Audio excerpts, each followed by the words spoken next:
사도신경으로 신앙 고백 드리겠습니다.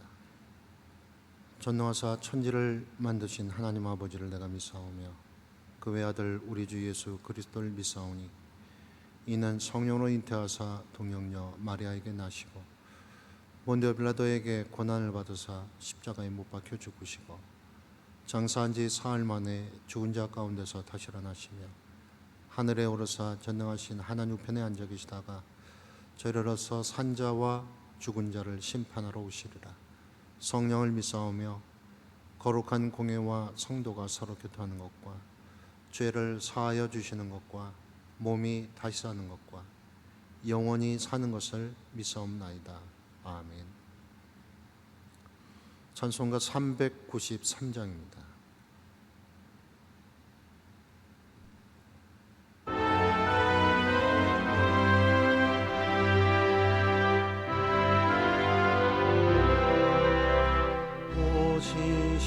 신실하신 주 내 아버지여 늘 함께 계시니 두려움없네. 그 사랑 변찮고 날 지키시며 어제나 오늘이 한결같네.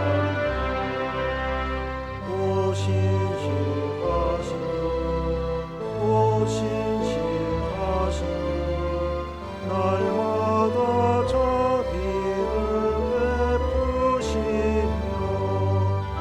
일용할 모든 것 내려주시네. 오 신실하신 나의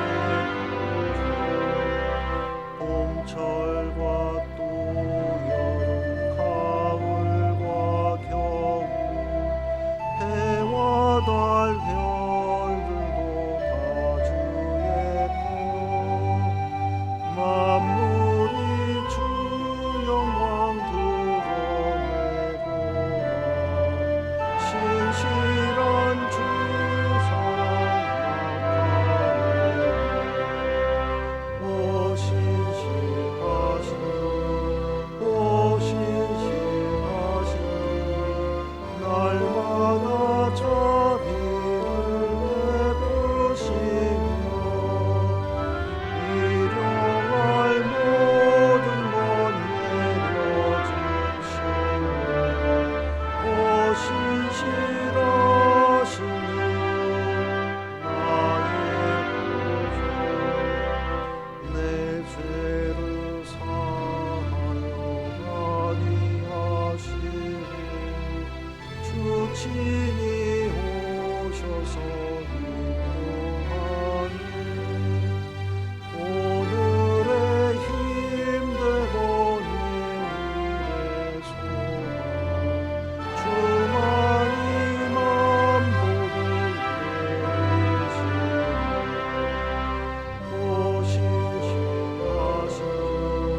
오 신실하신 날마다 자비를 베푸시며 일용할 모든 것 내려주시네. 오 신실하신 나의 구주.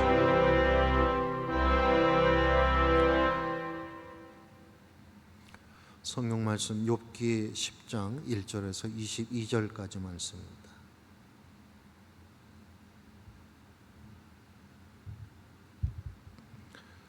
욥기 10장 1절에서 22절까지 함께 봉독합니다. 내 영혼이 살기에 곤비하니 내 불평을 토로하고 내 마음이 괴로운 대로 말하리라. 내가 하나님께 아뢰오리니 나를 정죄하지 마시옵고 무슨 까닭으로 나와 더불어 변론하시는지 내게 알게 하옵소서. 주께서 주의 손으로 지으신 것을 학대하시며 멸시하시고 악인의 꾀에 빛을 비추시기를 선히 여기시나이까.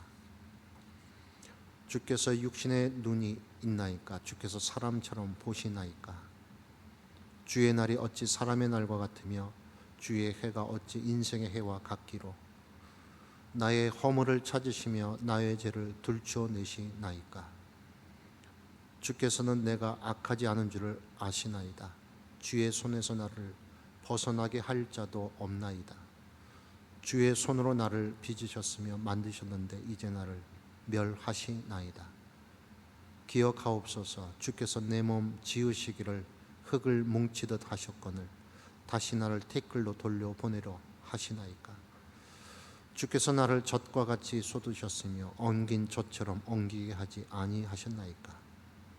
피부와 살을 내게 입히시며 뼈와 힘줄로 나를 엮으시고 생명과 은혜를 내게 주시고 나를 보살피심으로 내 영을 지키셨나이다. 그러한데 주께서 이것들을 마음에 품으셨나이다. 이 뜻이 주께 있는 줄을 내가 아나이다. 내가 범죄하면 주께서 나를 죄인으로 인정하시고 내 죄악을 사하지 아니하시나이다. 내가 약하면 화가 있을 것이오며 내가 의로울지라도 머리를 들지 못하는 것은 내 속에 부끄러움이 가득하고 내 환난을 내 눈이 보기 때문이니이다. 내가 머리를 높이 들면 주께서 젊은 사자처럼 나를 사냥하시며 내게 주의 놀라움을 다시 나타내시나이다. 주께서 자주자주 증거하는 자를 받고 나를 치시며 나를 향하여 진노를 더하시니 군대가 번갈아서 치는 것 같으니이다. 주께서 나를 태에서 나오게 하셨으면 어찌 함이니까. 그렇지 아니하셨더라면 내가 기운이 끊어져 아무 눈에도 보이지 아니하였을 것이라. 있어도 없던 것 같이 되어서 태에서 바로 무덤으로 옮겨졌으리이다. 내 날은 적지 아니하니까. 그런즉 그치시고 나를 버려두사 잠시나마 평안하게 하시되 내가 돌아오지 못할 땅 곧 어둡고 죽음에 그늘질 땅으로 가기 전에 그리 하옵소서. 땅은 어두워서 흑암 같고 죽음에 그늘이 져서 아무 구별이 없고 광명도 흑암 같으니이다. 아멘.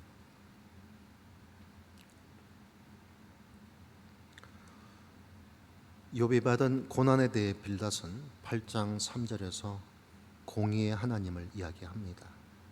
즉 빌닷은 하나님은 공의로우신 분이시며 그래서 아무런 이유도 없이 의로운 사람에게 고난을 주시는 분이 아니라고 말했습니다. 빌닷의 말은 한마디로 욥이 지은 죄가 있기 때문에 그 벌을 받는 것이라는 논리입니다. 물론 하나님께서는 죄에서 돌이키도록 고난의 채찍을 드실 때도 있습니다. 그러나 만약 빌닷의 말처럼 하나님이 공의의 하나님이시기만 하다면 하나님 앞에 온전히 설 수 있는 사람은 아무도 없습니다. 하나님은 공의로우신 분이시기도 하지만 끊임없이 자비를 베푸시고 긍휼히 여겨주시는 사랑의 하나님이시기도 합니다. 오늘도 우리의 코끝에 호흡을 유지할 수 있는 가장 큰 이유는 우리가 하나님 앞에서 아무런 흠 없이 살고 있어서가 아닙니다.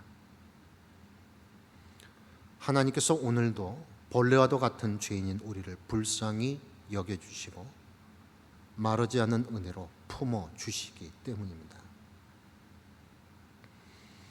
욥의 친구들은 욥이 의로운 사람인가를 논하고 있지만 욥 자신은 자신의 의로움이나 불의함이 문제의 본질이 아님을 인식하고 있습니다.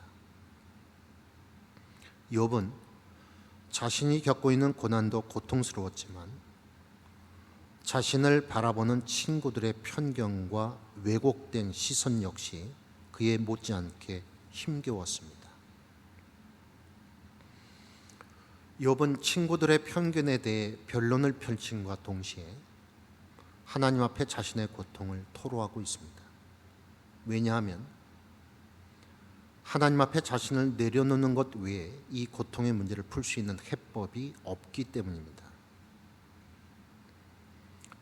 욥의 고난은 자신의 영혼마저 피폐하게 할 정도의 극심한 고통을 가져다 주었습니다. 상황이 이쯤 되면 사람들은 대개 하나님을 저주하거나 하나님을 향해 욕을 퍼붓기 마련입니다. 고통이 극에 달하면 제 아무리 욥이라고 할지라도 하나님을 저주하고 하나님께로부터 돌아설 것이다. 바로 사단은 이 점을 노리고 있었습니다. 그러나 욥은 이유를 알 수 없는 극심한 고통 속에서도 하나님의 자비하심을 신뢰하고 있습니다. 욥은 자신의 고난을 하나님이 모르고 계실 것이라고 생각지 않았지만, 그렇다고 해서 고통의 원인을 하나님께 돌리며 하나님을 욕하지 않았습니다. 하나님을 신뢰했기 때문입니다. 욥은 하나님께서 자신의 고통을 통해 말씀하시고자 하는 바가 무엇인지 여쭈었습니다. 우리가 기도할 때 하나님을 향해 지녀야 하는 태도가 이것입니다. 만약 우리의 현실이 고통스럽다고 해서 그 현실 속에 우리를 있게 하신 하나님을 원망한다면 그것은 올바른 믿음이 아닙니다. 욥의 기도는 하나님을 향한 원망에서 출발하는 것이 아니라 하나님의 자비하심에 대한 신뢰에서 출발하고 있습니다. 이후 욥이 하나님을 향해 던지는 질문들은 자신의 극심한 고통만큼이나 날카롭게 날이 서 있습니다. 그럼에도 욥은 여전히 하나님을 신뢰하고 있습니다. 이것이 고통 중에 기도하는 욥의 태도였습니다. 욥이 신뢰하고 있는 하나님의 속성, 생명과 은혜입니다. 본문 12절에 생명과 은혜라는 표현에는 이 세상과 인간을 창조하신 하나님의 속성이 집약되어 있습니다. 생명으로 번역된 히브리어 하이는 창세기 2장 7절의 생기, 즉 생명의 호흡에서 생명의 뜻으로 사용된 단어와 동일합니다. 하나님께서는 하나님의 생명을 인간에게 불어넣으셨고 흙으로 만들어진 인간은 그때야 비로소 생명이 되었습니다. 그리고 은혜로 번역된 히브리어는 헤세드입니다. 하나님의 자비, 사랑을 의미하는 단어입니다. 하나님의 생명으로 창조된 피조 세계는 하나님의 은혜로 유지되고 보존이 됩니다.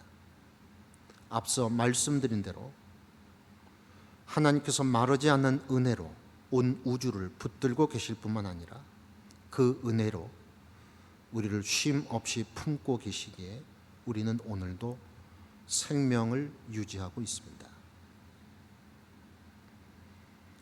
욥은 하나님께서 파멸을 위해 이 세상과 인간을 지으신 것이 아니라 하나님의 생명을 주시고 또 그것을 품고 사랑하시기 위해 창조하셨음을 잘 알고 있었습니다. 창조에 드러난 하나님의 속성에 비춰봤을 때 죽음과도 같은 고통이 있어야 하는 이유를 욥은 도저히 알 길이 없었습니다. 그래서 욥은 본문 3절에서 이렇게 질문을 하고 있습니다. 본문 3절 말씀을 의역을 해서 표현하면 이렇습니다.